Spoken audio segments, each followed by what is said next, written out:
Hello, good morning mga farmland. Maulang umaga sa ating lahat. Ito, nandito ako sa property ng almost 1 hectare. Ang property po ay nandito po, located po sa Cavite, Laguna. Ayan lang po yung kalsada, yung makalipat lang ng bahay, nandun lang yung kalsada. Pero ito po ay may proposed na barangay road. And may sarili din po itong right of way. So, ang magiging right of way po ay doon po sa part doon.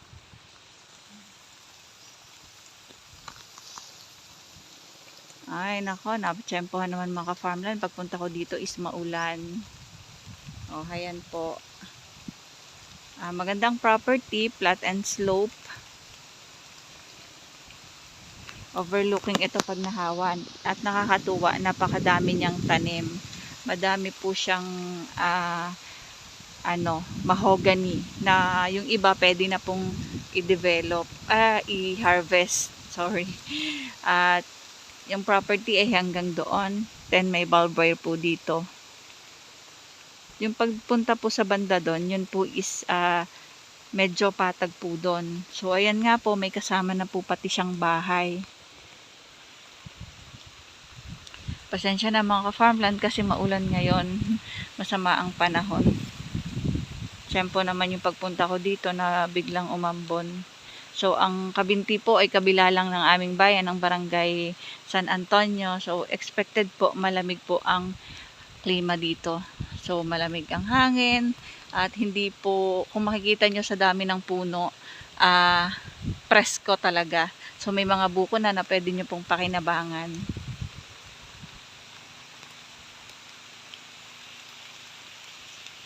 Ayan, ito ay may naka-build na kubo. So yung kubo niya is up and down. Pwede pang mag-alaga ng baboy.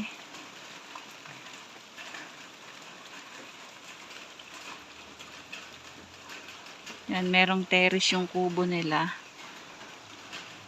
Ayan, ang langka, ang nyog. So, lahat ng nakatanim dito is napapakinabangan. Kagaya po ng rambutan. May malaking puno ng rambutan. May kalamansi.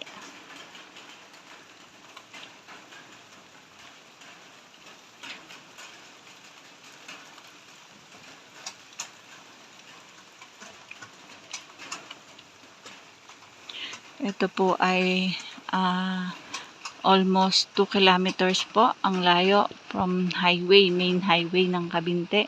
Papasok po ito at ang pinakadaan po nito ay papunta po sa may Pauwin.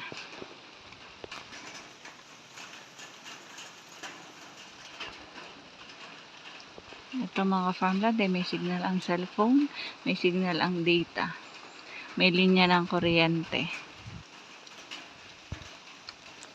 May linya din po ng tubig. So, kompleto po dito sa location. Hindi po problema ang tubig. Ito po ay ready for titling at ayos na po ang mga documents. Buyer na lang po ang kulang.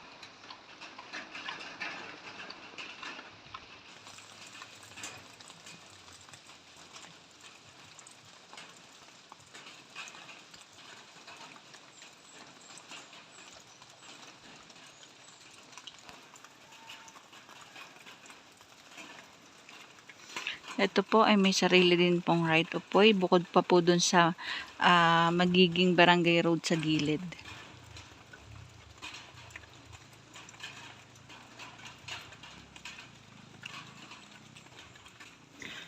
Ang position ko po is nandito ako sa second floor po ng kubo. May terrace po ang kubo. At ayan pa po yung propose nila na para maging CR. So, ang barangay road po ay dyan sa gilid at ang right of way po ay dun lang sa kabila sa Maynyog. Kalsada na po kasi yung kabila dyan.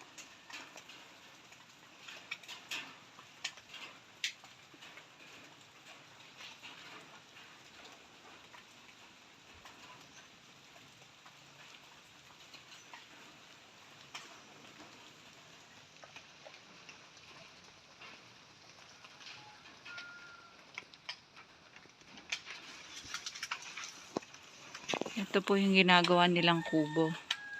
So, may nakaabang na din po ng mga linya ng kuryente. Kumbaga, i-apply na lang po para sa kuryente. So, tila na mga ka-farmland, bababa ako para malibot ko ang property. Kumbaga, itong kubo nito is itutuloy na lang po ng makakabili. So, hindi na lugi ang makakabili dito sa presyo po nito na 2 million.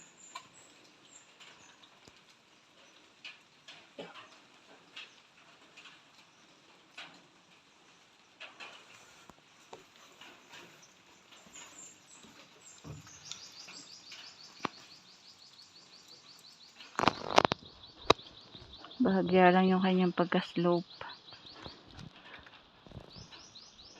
Ganda po itong gawing resort, camping site. Kasi ito po yung kilala sa glamping capital of the Philippines po, ang Cabinti, Laguna.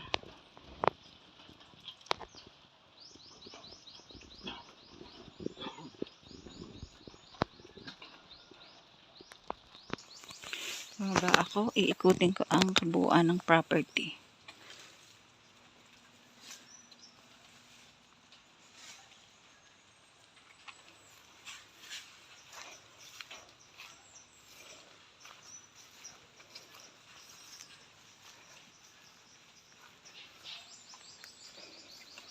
Ito po ay almost 1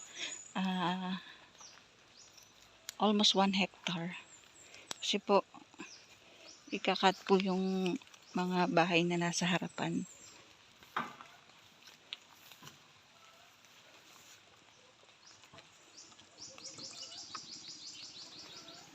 Yan yung kubo nila, hindi na nila pinatapos kasi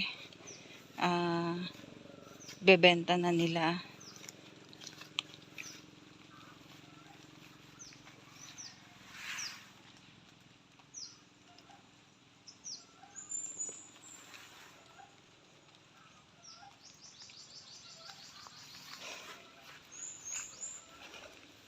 Maganda pa ditong gawa ng ng bahay. Ito, halos patag po dyan. So, ang property po hanggang dun pa. Madami pang mga tanim. So, hanggang dun pa po. And then dito, ayun lang, may pinakabakod. Hindi na po kasama yung area na sa may kabayo.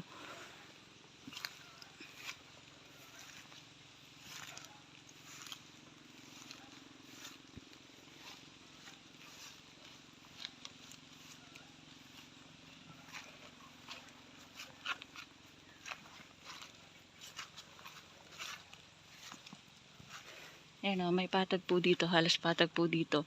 Kung makikita nyo mga mahogany, for harvest na siya kasi malalaki na. So kung kailangan nyo pong gawa ng kubo or ng extra kubo, eto na meron na po kayong pinaka pagkukunan po ng ng mga kahoy. Maganda ang property mga ka-farmland kasi bahagya lang siya, banayad lang yung pagbaba niya. Hindi po kagaya ng iba na talagang matarek yung pagka-slope. Yung iba po kasi bangin, ito po hindi.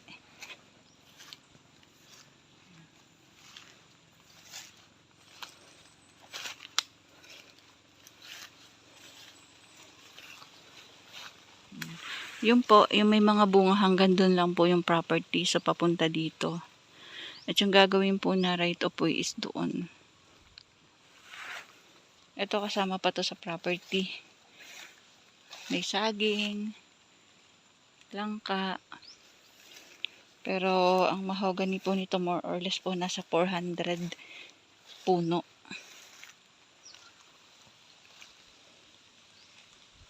Ang presyo po ng may-ari dito is 2 million po.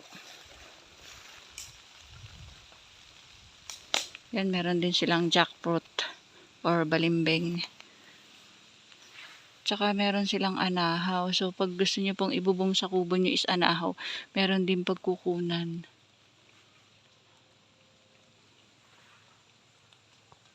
Kuya, lampas pa doon. Ayun, lampas pa doon ang property. Ito naman po may muhon na. Naki-intact po ang mga muhon. So, hahanapin lang po para kung sakaling gustong bakuran.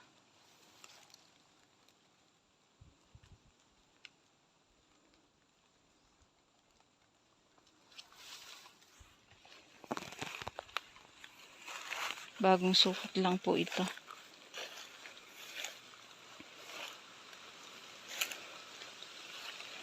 Hindi na po pinalinisan ng may-ari kasi wala na silang pang-maintain para ipalinis pa. Kaya nga po nila binagbibili na.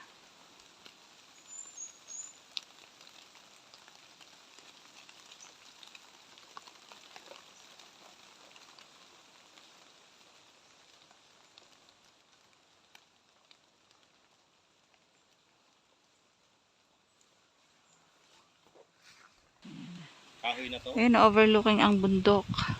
So, pag nalinis itong area na to, from dun sa kubo, yun kita na yung kabundukan ng ng Kabinte. So, ito kasama pa to sa property. Ito po is halos flat.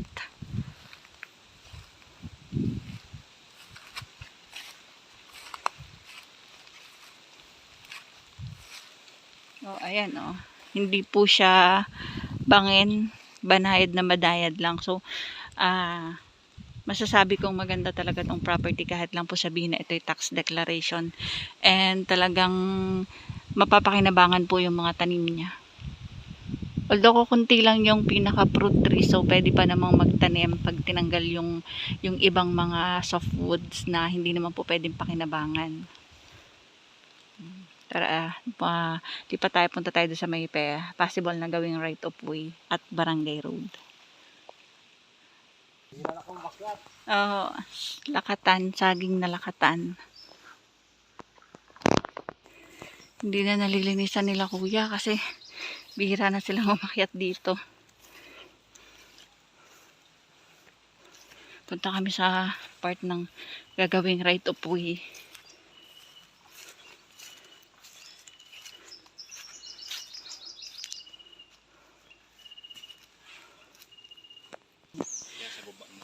Yan, yung sa may Nara, nandun yung kabila ng Nara, nandun yung gagawing pinaka-barangay road. Naka-propose na po yun, planado na po talaga yun. At 6 meters wide po yung barangay road. So sa ngayon, ang gagawin lang po ng may-ari ng lupa is may sarili po itong right of way na dito nga po ang daan. So sasagutin ng may-ari ng lupa ang paayos ng kalsada papasok dito sa property. Kasi imagine nyo parang ilang meters lang yung kuya, mga 40 meters lang galing sa kalsada. Tapos dito na ang tuloy nun sa property.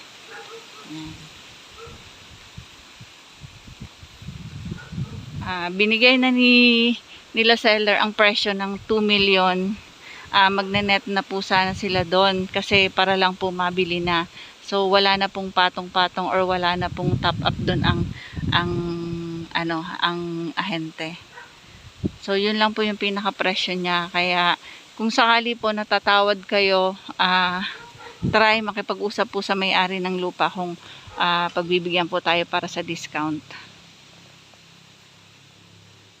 So ito po ang kabuuan ng almost 1 hectare dito sa Kabinte, Laguna. So bye bye.